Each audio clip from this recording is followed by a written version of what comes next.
नमस्कार भावांनो, हिंद केसरी मैदानमध्ये आपलं सर्वांचं स्वागत आहे.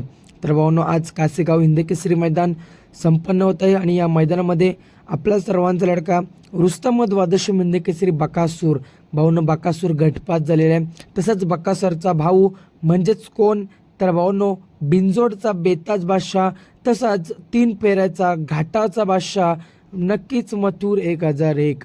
भावांनो, बकासूरचा भाऊ मथुर देखील आज पळण्यासाठी आलेला आहे आणि मथुर देखील गटपास झालेला आहे.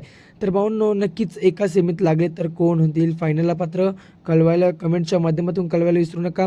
परंतु भावांनो, एका सेमीत नाही लागले पाहिजे, कारण सर्व फॅन्स नाराज होतात. या व्हिडिओ बनवायचं कारण एकच आहे की कोण कमी सेकंडमध्ये गटपास झाला हेच तुम्हाला सांगणार आहे.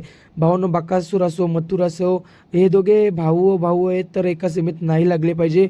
परंतु कोण कमी सेकंडमध्ये गटपास झाला हेच तुम्हाला या व्हिडिओच्या माध्यमातून सांगणार आहे. तर भावांनो, भावांनो बकासूरचा पहिरा आज होता तो म्हणजे मराठवाडा एक्सप्रेस भारत. भावांनो, भारत आणि बकासूर हा जोड आपल्याला आज पळताना दिसला आणि गटपास झाला.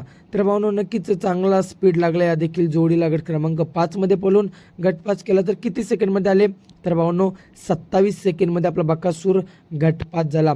तसंच बकासूरचा भाऊ मथुर, भावांनो मथुरचा पहिरा आज होता संतोष शेट्टोडकर ठाणे विटावा यांच्या मल्हारसोबत.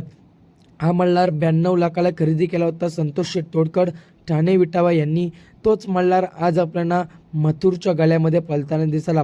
मथुर देखील चांगल्या स्पीडने चांगल्या अंतराने गटपास झाला. थोड्या निकाल रेषेवर थोड्या येऊन पडला होता, परंतु शेवटच्या क्षणाला निकाल घेतला आपल्या मथुरने.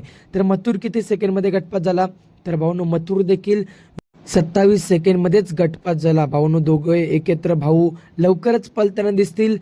दोघे एका सेमीत नाही लागले पाहिजे. भावांनो, नक्कीच देवाकडनं आपण प्रार्थना करूया दोघे वेगळे सेमीमध्ये लागले पाहिजे, कारण बकासूर फॅन्स क्लब असतील आणि मथुर फॅन्स क्लब असतील, दोघे नाराज होतील. त्यामुळे भाऊ हे एका सेमीमध्ये नाही लागले पाहिजे. तर दोघे सोबतच म्हणजे एका टायमिंगमध्येच गटपास झालेले 27 सेकंडमध्ये. धन्यवाद भावांनो.